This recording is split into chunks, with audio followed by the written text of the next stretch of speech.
Hai sejahtera, sahabat LPF yang terkasih. Selamat pagi Ibu Cynthia. Selamat malam Ibu Regina dan suster serta para pendoa yang setia. Malam ini kita bertemu kembali dengan tema sebab rumahku akan disebut rumah doa bagi segala bangsa yang dibawakan oleh Ibu Cynthia. Namun sebelumnya, mari kita menyapa dulu Bunda Maria dengan mendaraskan satu kali salam Maria, agar Bunda Maria mendampingi dan menyertai kita dalam renungan pada malam ini. Dalam nama Bapa dan Putra dan Roh Kudus. Amin. Salam Maria, penuh rahmat, Tuhan sertamu. Terpujilah engkau di antara wanita, dan terpujilah buah tubuhmu Yesus.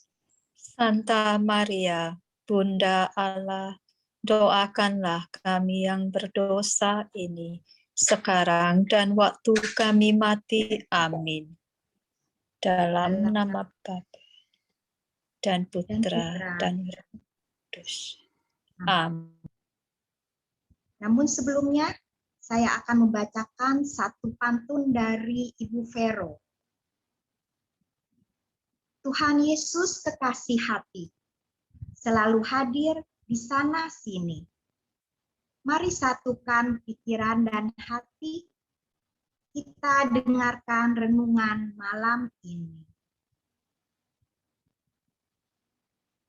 Silakan Ibu Cynthia, apakah Ibu Cynthia keluar ya?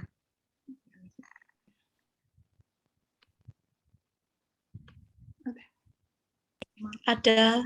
Sudah saya sudah kembali tadi terceklik keluar tadi sempat. Ya. Iya. Silakan Bu Cynthia, selamat pagi Bu. Selamat malam Bu Jenny dan Bu Regina, suster dan semua para pendoa yang terkasih.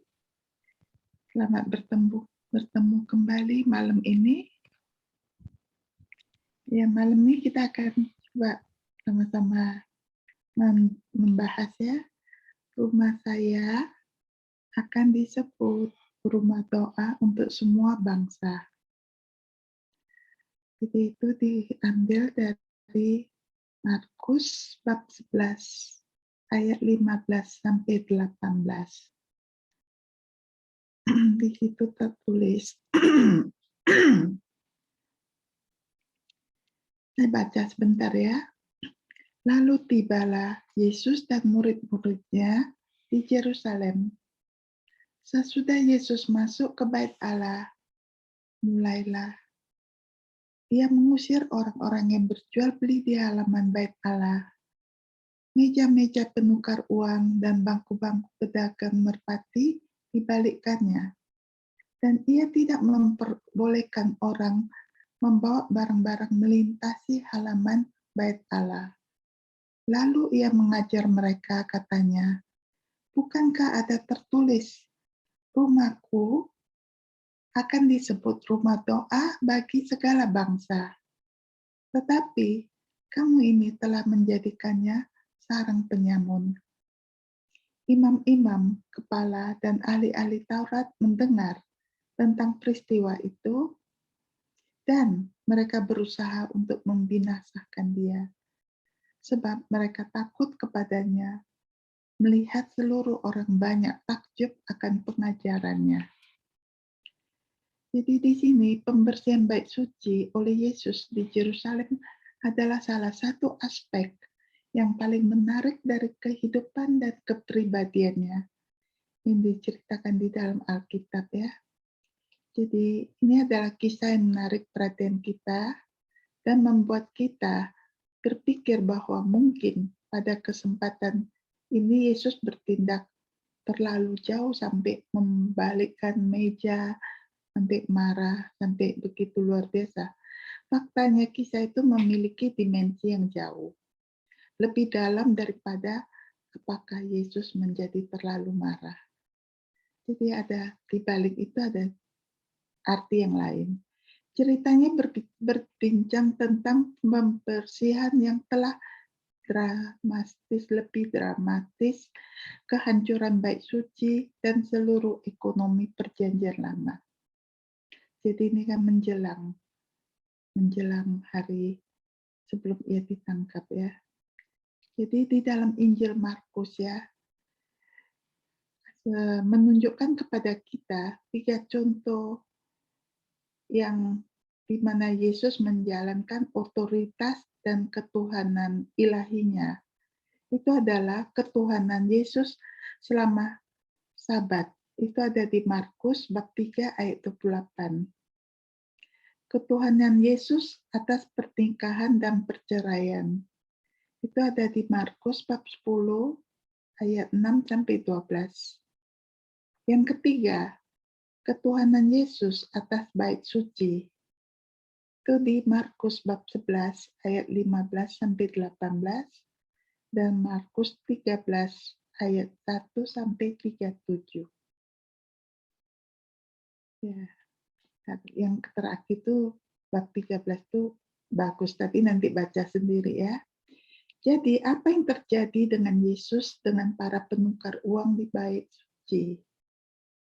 Apakah Yesus hanya menandai bahwa ada perdagangan yang terjadi di bait suci?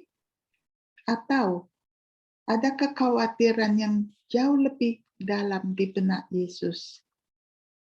Kitab suci telah membuatkan bahwa suatu hari Allah akan mengumpulkan orang Yahudi dan bukan Yahudi untuk beribadah bersama di bait suci. Itu ada tertulis di Yesaya bab 56 ayat ke-7. Saya bacakan sebentar ya. Mereka akan kubawa ke gunungku yang kudus, dan kuberi kesukaan di rumah doaku. Aku akan berkenan kepada korban-korban bakaran dan korban-korban sembelihan mereka yang dipersembahkan di atas mezbahku. Sebab rumahku akan disebut rumah doa bagi segala bangsa. Selain itu, kitab suci juga menubuatkan ya secara tipologis ya tentang suatu hari ketika Mesias akan melakukan inspeksi ilahi ya di bait suci. Itu ada di Malakia bab 3 ayat 1 sampai 4. Ini saya bacakan. Lihat, aku menyuruh utusanku supaya ia mempersiapkan jalan di hadapanku. Dengan mendadak Tuhan yang kamu cari itu akan masuk ke baitnya. Malaikat perjanjian yang kamu kehendaki itu, sesungguhnya ia datang, firman Tuhan semesta alam. Siapakah yang dapat tahan akan hari kedatangannya? Dan siapakah yang dapat tetap berdiri apabila ia menampakkan diri? Sebab ia seperti api, tukang pemurni logam, dan seperti sabun, tukang penatu. Ia akan duduk seperti orang yang memurnikan dan mentahirkan perak. Dan ia mentahirkan orang Lewi, menyucikan mereka seperti emas dan seperti perak, supaya mereka menjadi orang yang mempersembahkan korban yang benar kepada Tuhan. Maka persembahan Yehuda dan Yerusalem akan menyenangkan hati Tuhan seperti pada hari-hari dahulu kala dan seperti tahun-tahun yang sudah-sudah. Jadi itu sudah tertulis di sana. Ketika hari itu tiba untuk pemeriksaan, Yesus berkata, "Tidakkah ada tertulis rumahku akan disebut rumah doa untuk semua bangsa?" Jadi sudah tertulis ya di Malakia bab 3 ayat 1 sampai 4. Tapi Anda telah menjadikannya sarang perampok. Jadi pelataran luar bait suci, tempat jual beli berlangsung, seharusnya menjadi tempat doa dan pemujaan bagi orang bukan Yahudi. Jadi mereka ada dua bagian ya, satu yang di dalam, satu di bagian luar. Bagian luar itu adalah bagi orang yang bukan Yahudi. Kisah ini bukan hanya tentang uang, ini tentang keselamatan. Mengubah pelataran luar bait suci menjadi pasar secara efektif menghalangi rencana keselamatan Tuhan bagi orang bukan Yahudi. Demikianlah kita membaca yang berikut ini dalam komentar dari Ignatius ya, Catholic Study Bible ya. Karena Israel gagal untuk bertobat, kuil Sulaiman, bait suci pertama ya, dihancurkan oleh orang Babilonia pada tahun 586 sebelum Masehi. Itu yang pertama. Yesus juga menghadapi orang Israel yang menganggap hubungan perjanjian mereka dengan Tuhan akan tetap aman meskipun mereka berdosa. Ketidaksabaran mereka akan mengakibatkan kehancuran bait suci yang kedua pada tahun 70 Masehi oleh tentara Romawi. Di sini juga Gunung Yerusalem dan kuilnya harus disingkirkan untuk memberi ruang bagi kuil baru. Rumah doa sejati yang dibangun dari orang Kristen yang digali dari semua bangsa. Itu tercatat ya di bab 11 Markus. Jadi pembersihan bait suci oleh Yesus meramalkan kehancurannya. Demonstrasi dramatis Yesus tentang meja-meja yang terbalik menandakan kehancuran yang kejam dari bait suci pada tahun 70 ya Masehi. Yesus tidak hanya menjungkir balikkan meja di bait suci, dia juga menjungkir balikkan seluruh ekonomi perjanjian lama. Anggur baru tidak dapat ditempatkan ke dalam kulit anggur lama. Yesus sendiri akan menjadi bait suci baru yang tidak bisa dihancurkan. Jadi ini kita bisa lihat di bab 13 Injil Markus. Di situ menuliskan bagaimana kehidupan yang berikutnya. Kalian baca sendiri nantinya ya. Sewaktu merenungkan apa yang disebut Yesus sebagai pembersihan bait Allah, bait suci dalam Markus 11, kita melihat bagaimana Yesus menjelaskan perilakunya yang tidak terduga dan tidak diinginkan dengan mengutip itu dua nabi dari perjanjian lama, Yesaya dan Yeremia. Tadi Yesaya di atas sudah dibacakan, Yeremia Yesus memakai di bait bab 7 ayat 11. Sudahkah menjadi sarang penyamun di matamu, rumah yang atasnya namaku diserukan ini? Kalau aku sendiri melihat semuanya, demikianlah firman Tuhan. Jadi di zaman Yeremia, bait suci telah menjadi sarang pencuri. Orang-orang merasa mereka bisa bersembunyi dengan aman, terlindung dari penghakiman ilahi, karena mereka memiliki akses ke bait sucinya, ke kuilnya, tempat di mana Tuhan berdiam di sana. Mereka mengira mereka dapat mencuri, membunuh, melakukan perzinahan, berbohong, membakar dupa kepada Baal, karena setelah melakukan semua dosa-dosa besar itu, mereka dapat melarikan diri ke tempat suci di bait suci tersebut. Seperti Yeremia bab 7 ayat 9. Tapi melalui Yeremia, Tuhan menyampaikan kabar buruk bahwa bait suci bukan hanya tempat persembunyian. Orang-orang akan dihakimi karena dosa mereka. dan bait suci akan dihancurkan. Saat membaca Yeremia dan Markus bab 11, ya, kita bertanya, apakah kita bisa membiarkan iman kita sendiri menjadi sarang pencuri? Karena pertama, kita memiliki hubungan dengan Tuhan melalui iman di dalam Kristus.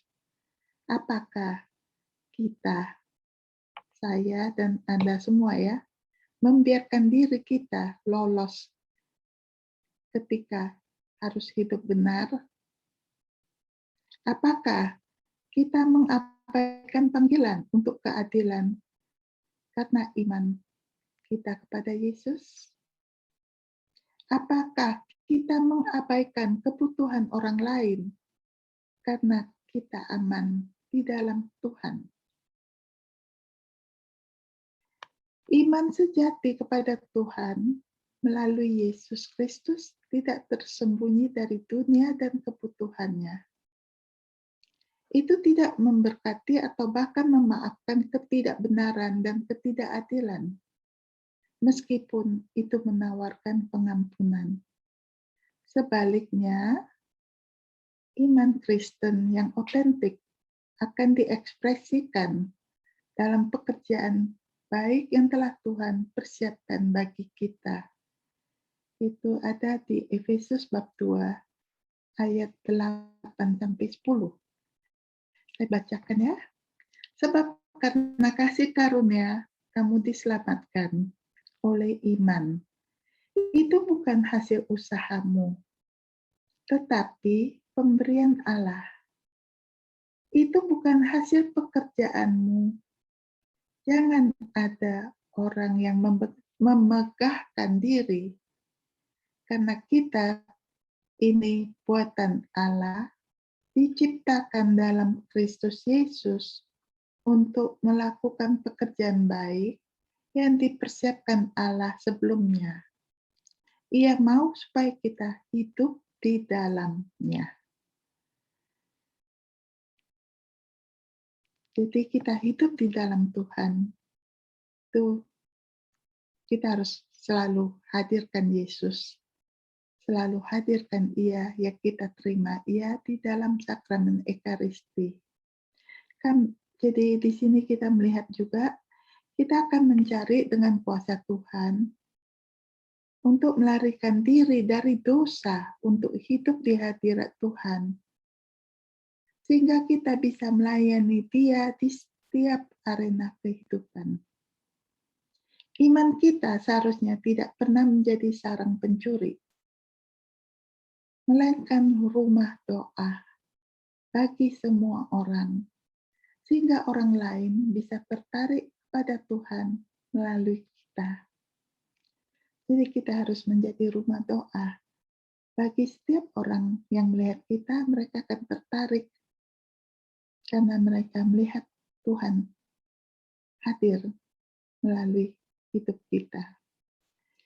Ya, kita ini maukah kita ini semua dipersiapkan sebagai pendoa, tentunya kita ini siap untuk menjadi instrumen dari Tuhan sendiri yang telah memilih kita. Ingat tadi dikatakan, bukan kita yang memilih, tetapi Ia memilih kita. Di Efesus ya. Jadi, ketika Tuhan memanggil kita untuk memenuhi suatu misi, kita semua yang hadir di sini ya, siapa yang sedang bekerja? Tuhan atau kita? Yang benar adalah bahwa kita berdua sedang bekerja. Itu kita bersama Tuhan. Tuhan adalah sumbernya dan kita adalah alatnya. Kita melakukannya upaya sukarela. Tetapi Tuhanlah yang bersinar. Jadi kita melakukannya itu dengan sukarela, menerima panggilannya itu dengan penuh sukacita, dan Tuhanlah yang bersinar dalam hidup kita. Sebagaimana jendela dapat bertindak sebagai sumber cahaya di rumah, jendela ya, bertindak sebagai sumber cahaya di rumah kita masing-masing, bukan jendela yang bersinar, melainkan matahari yang bersinar menerobos jendela tersebut memberi cahaya terang, sehingga rumah kita terlihat terang. Demikian pula kita harus menyerahkan diri kita kepada Tuhan, sehingga Dia akan bersinar melalui kita. Tetapi kita harus selalu ingat bahwa kita hanyalah jendela di mana Tuhan akan bersinar di dunia ini melalui diri kita masing-masing yang telah dipilih Tuhan untuk menjadi alatnya. Jadi itu ada tertulis di diary-nya, buku catatan harian Santa Faustina nomor 438. Saya bacakan ya. Nah, tanggal 30 Juni tahun 1935, tepat pada awal misa kudus pada hari berikutnya, aku melihat Yesus dalam segala keindahannya yang tak terperikan. Ia berkata kepadaku, dirikanlah suatu kongregasi seperti itu secepat mungkin, dan engkau akan hidup di dalamnya bersama beberapa temanmu. Rohku akan menjadi patokan hidupmu.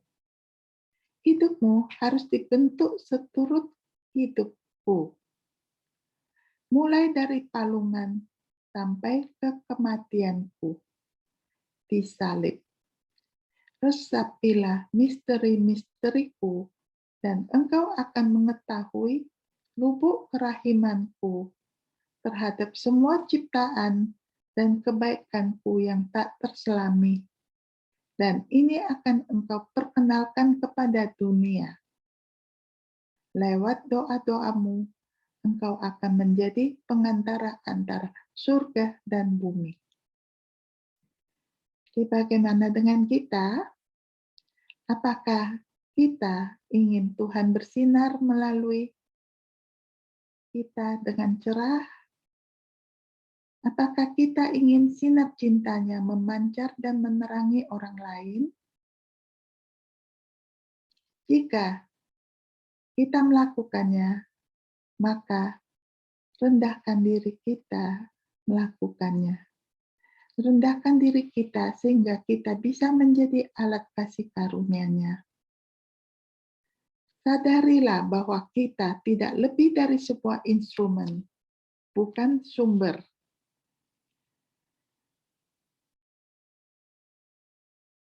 Terbukalah pada sumber segala kasih karunia, dan Dia akan bersinar dengan kekuatan dan kemegahan yang besar.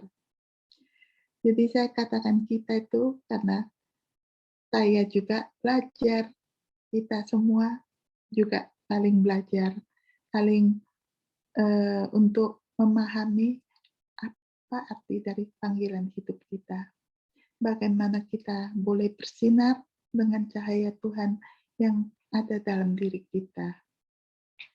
Itu sungguh-sungguh sangat luar biasa dengan pekerjaan yang Tuhan titipkan kepada kita seperti Santa Faustina. Kita semua mendapat bagian dari hidup kita untuk menerima panggilan tersebut.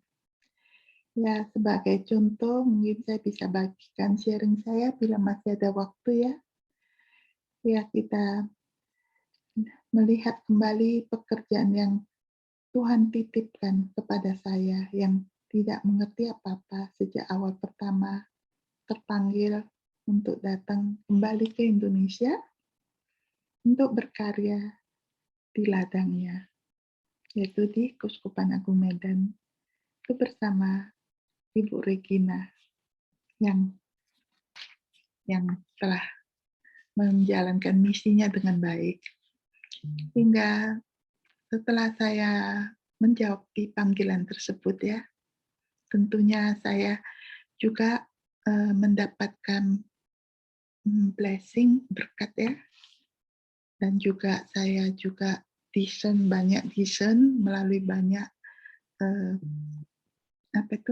doa dan menjumpai para imam. Salah satu adalah Father Michelenko, Terapi Michelenko yang barusan meninggal. Dia mengikuti cerita saya dari awal sampai akhir meninggalnya. Jadi dia memberi berkat bahwa katakannya, kamu berangkat ke Indonesia. Itu memang Tuhan telah menunjuk kamu untuk ke sana. Dengan ada konfirmasi dan doa dari beliau bersama timnya, maka saya memberanikan diri berangkat. Di samping itu saya juga didoakan oleh seorang imam dari Jerman ya, tapi India, Father James Manjakal. Dia saat datang mengadakan doa kesembuhan ya. Di situ dia ada menyebutkan nubuat dan menyebutkan nama saya sekali lagi di sana bahwa akan menjalankan evangelisasi untuk keluar gitu. Nah, saat itu saya mencari kesempatan untuk bertemu dengan beliau. Beliau mendoakan saya lagi sekali lagi. Saat dia mendoakan, lalu luar biasa, saat dia memeluk saya tidak tahu kalau beliau itu mempunyai stigmata di tangannya. Tapi saya nggak mengerti saat itu. Setelah selesai dari situ, saya pulang. Harum bunga mawar menyertai saya, begitu luar biasa indahnya. Nah, setelah proses selama hampir setahun, dia kembali lagi, dan saya katakan, saat ini saya akan berangkat ke Indonesia, saya mohon supaya ia memberkati saya untuk berangkat. Jadi keberangkatan saya diberkati oleh beberapa imam. Satu imam dari Ontario ya. Nah, keberangkatan saya sampai ke Indonesia dari awal pertama bekerja di keuskupan sampai akhirnya kerahiman itu berjalan dengan baik, didukung sangat luar biasa oleh Bapak Uskup, sampai akhirnya kita bisa melakukan kongres yang pertama kali untuk Indonesia, untuk di Asia. Itu di tahun 2015. Nah, keberadaan kongres tersebut membuka hati semua orang yang mencintai kerahiman ilahi. Mereka ikut hadir dari seluruh Indonesia dan juga dari negara-negara Asia lainnya. Luar biasa, kongres tersebut Tuhan sungguh-sungguh hadir di sana, membuat sukses begitu luar biasa. Dan mereka melihat kehadiran Yesus sungguh-sungguh di sana. Dan hari ini saya melihat luar biasanya pekerjaan yang terjadi untuk kerahiman ilahi di Indonesia, karena ada beberapa imam yang hadir yang mengatakan bahwa setelah kongres tersebut, mereka begitu tergerak hati seperti berapi-api untuk menyebarluaskan kerahiman ilahi. Jadi mereka telah melakukan itu begitu luar biasa di Indonesia, bagian Papua, bagian Maluku sebelah sana, dan di daerah-daerah lainnya lagi, dan juga di Asia. Semuanya begitu penuh sukacita pulang dari kongres membawa buah-buahnya. Jadi di sana saya melihat kembali Tuhan bekerja melalui kita yang tidak mengerti apa-apa, tapi setiap orang yang dipilih, yang hadir, membuka hati dengan sukarela dan mereka bekerja sama dengan Tuhan. Sehingga setiap mereka kembali ke negara masing-masing, mereka memulai misi mereka semakin baik dan semakin banyak pencinta kerahiman ilahi bergabung dengan mereka di setiap negara. Jadi ini kan adalah di Asia. Kemudian untuk dunia juga kita ada pertemuan di dunia sekali 3 tahun juga.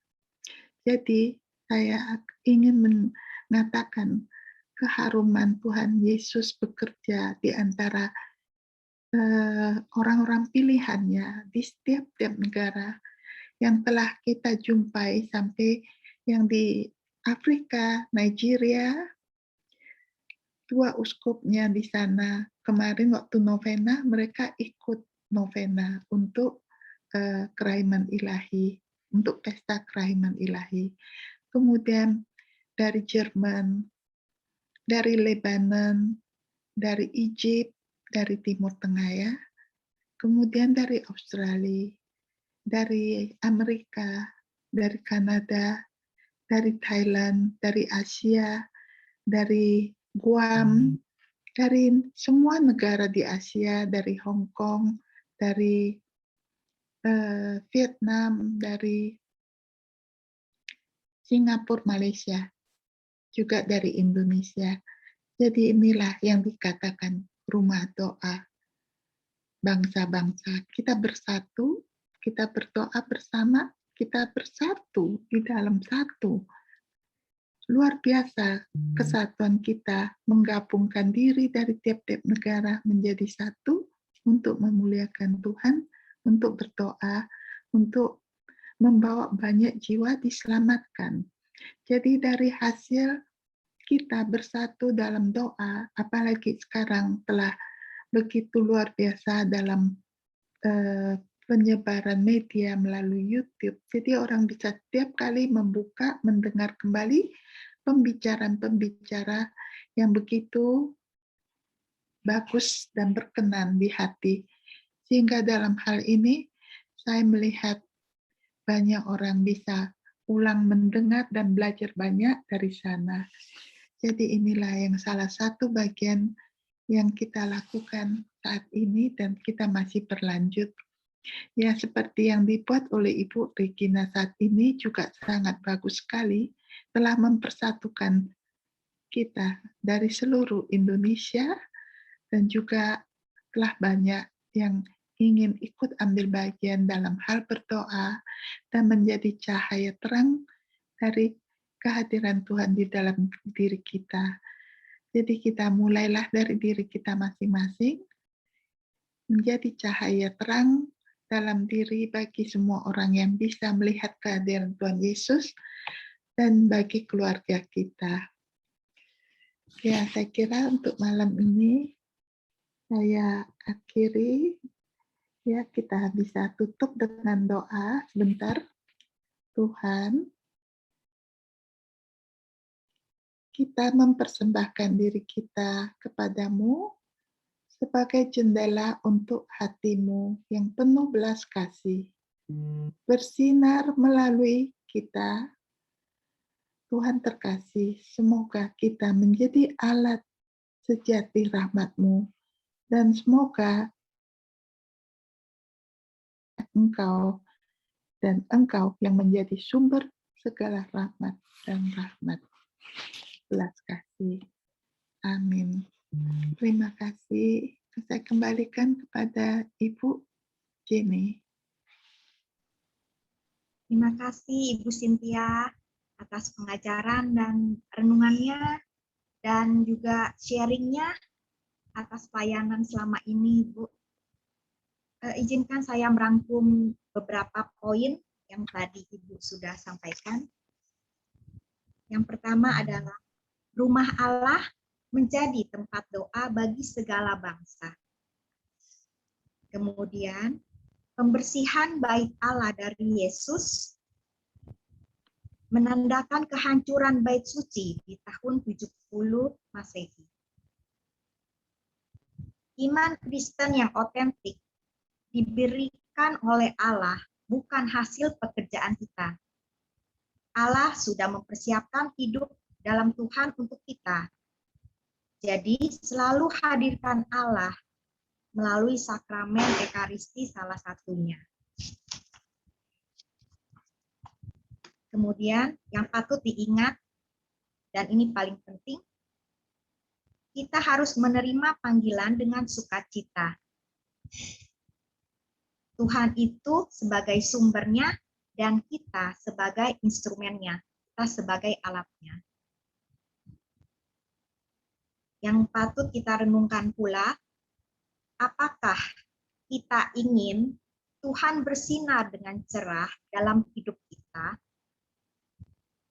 Kemudian, apakah kita juga dapat memancarkan sinarnya demi orang lain? Kemudian, rendahkanlah diri kita sehingga kita jadi alat kasih Allah. Untuk panggilan hidup kita harus sama-sama belajar. Jadi, kita harus bergantung pada Allah sebagai sumbernya, dan kita mau dijadikan alat bagi Allah. Itu yang bisa saya sampaikan, Ibu Cynthia. Apakah ada yang Ibu Cynthia perlu tambahkan, Bu? Terima kasih. Sudah bagus sekali, Bu Jenny. Terima kasih, Jenny.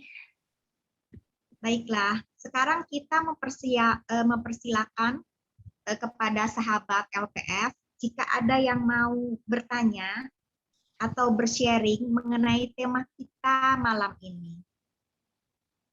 Bapak Ibu, dipersilakan. Terima kasih.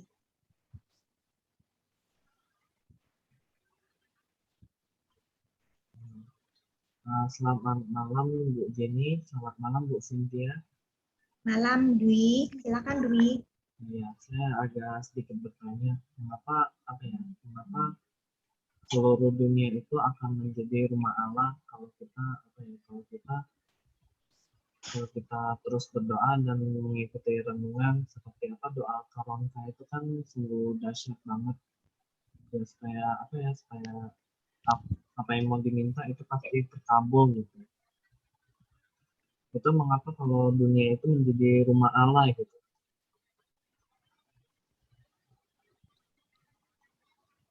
Sudah itu saja pertanyaannya.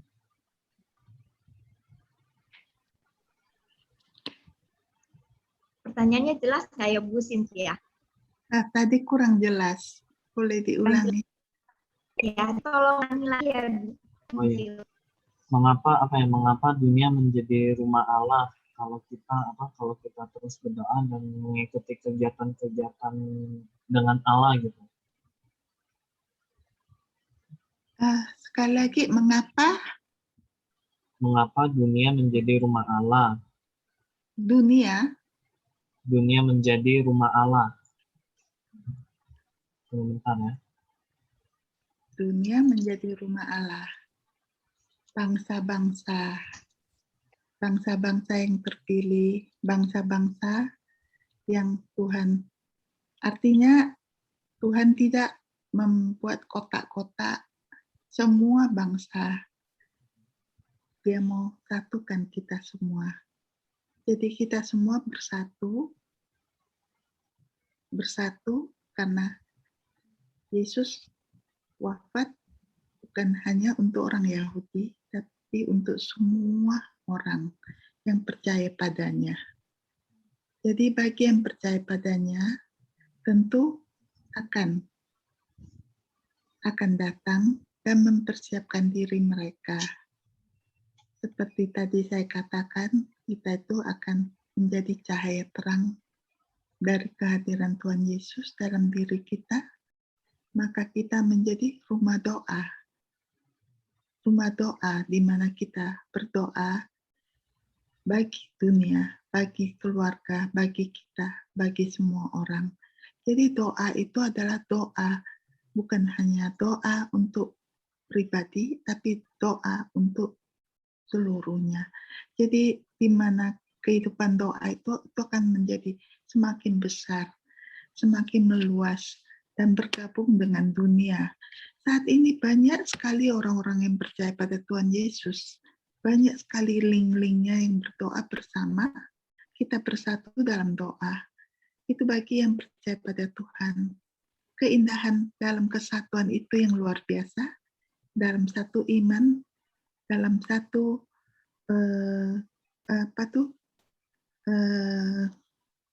kemurnian hati, kita bergabung. Walaupun dari negara-negara yang berbeda-beda, tapi kita masih bisa bersatu dan bergabung di dalam doa bersama. Terutama saat ini setelah ada Zoom, ada Messenger, ada WhatsApp, kita semakin dipererat hubungan kita dalam kesatuan. Itu bagi kita yang punya iman, yang mempunyai kerinduan untuk berdoa bersama. Jadi kelebihan dari berdoa bersama itu adalah iman kita dikuatkan satu sama lain. Kalau kita berdoa sendiri, ya memang perlu kita berdoa sendirian juga secara pribadi.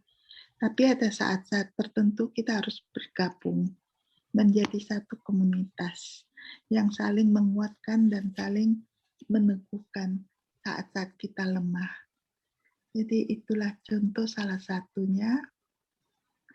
Jadi saya melihat kembali dari keadaan adanya pandemik ini, seharusnya itu melihat segi positifnya, ada luar biasa kebaikannya di mana kita tidak tertutup diam oleh karena pandemik, tapi usaha manusia semakin maju dan akhirnya bisa mempersatukan kita lebih dahsyat lagi melalui pertemuan Zoom ini, melalui pertemuan-pertemuan lainnya, dan mempererat keadaan kita untuk saling menguatkan, saling sharing, saling berdoa, saling belajar. Itu sesungguhnya sesuatu yang luar biasa, di mana mungkin ada orang-orang tertentu yang ingin untuk menyetop kegiatan-kegiatan rohani kita, tapi melalui media, melalui saat ini yang mana kita bisa memakai Zoom, Tem, dari Google, dari segalanya, yang itu mempersatukan kita tidak terbatas sampai ke benua-benua lainnya. Kira-kira bisa dimengerti, Dwi? Ya, saya mengerti, Bu. Ya. Terima Jadi, kasih ya, Bu. Sama-sama. Kasih Sinta. Jadi aku bayang juga Mas Andre ini kita bisa berdoa bersama lewat Zoom ya Sinta ya. Oke, ada lagi yang mau tanya atau share? Silakan.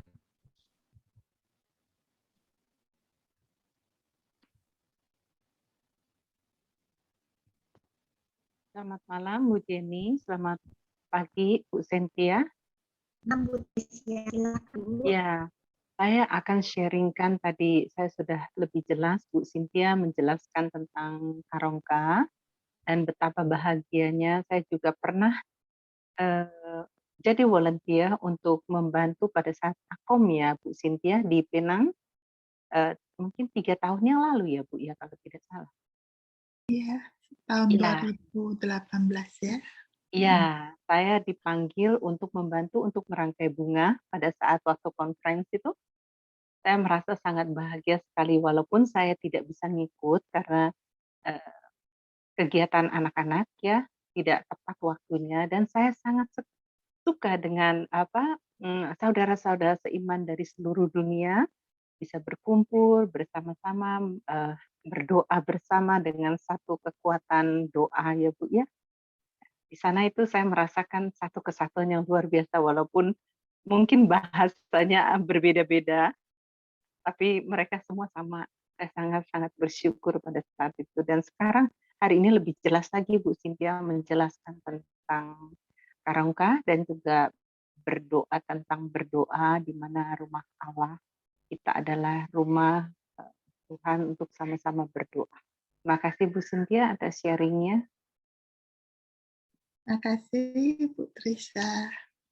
Bagus tuh pengalamannya. Ya. Apakah yang mau sharing lagi? Kita kasih waktu kurang 3 menit.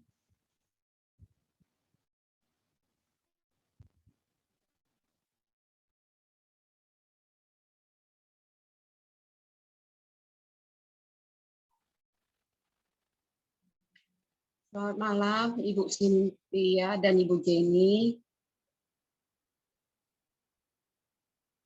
Buni. Selamat malam. Saya mau bertanya dengan Ibu Cynthia. Bu, bagaimana apabila dalam ruang lingkup kita, yaitu devosan kerahiman ilahi, terdapat ada pengkotakan antara satu dengan yang lain, seperti misalnya kaum bangsawan dengan bangsawan, sementara kaum kecil dikesampingkan. Apakah itu dibenarkan dan apakah itu tidak menjadi penghalang untuk pertumbuhan iman kita di kerahiman ilahi ini?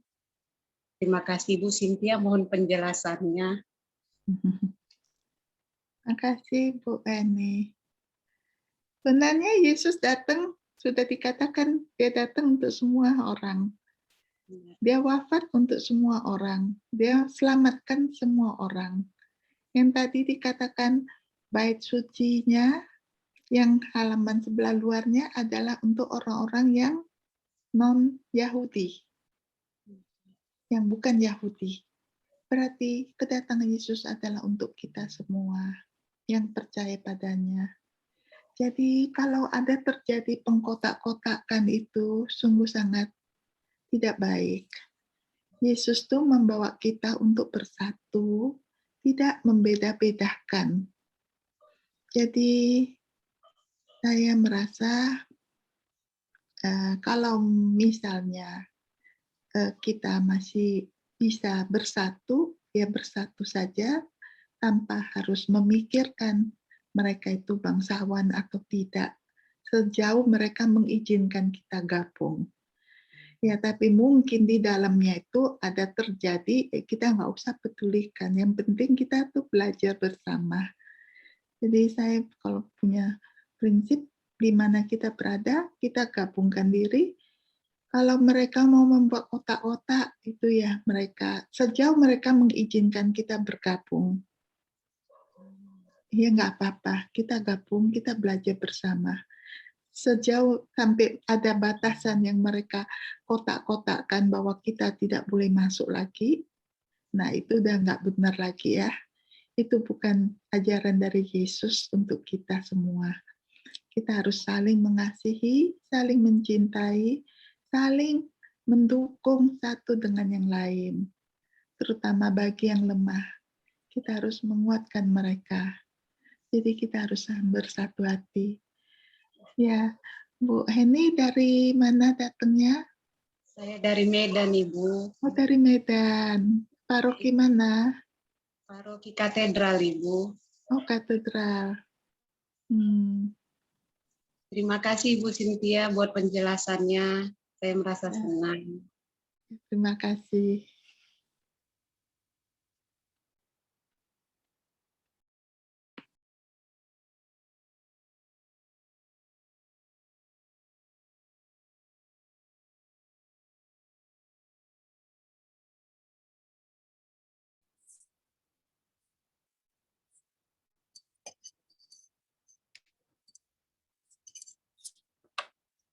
Maaf, kayaknya Jenny. Udah bisa masuk lagi nih Bu. Tadi lowbat sampai habis. Maaf. Kita tutup. Kita tutup malam ini dan kita minta Ibu Minar untuk berdoa penutup. Terima kasih.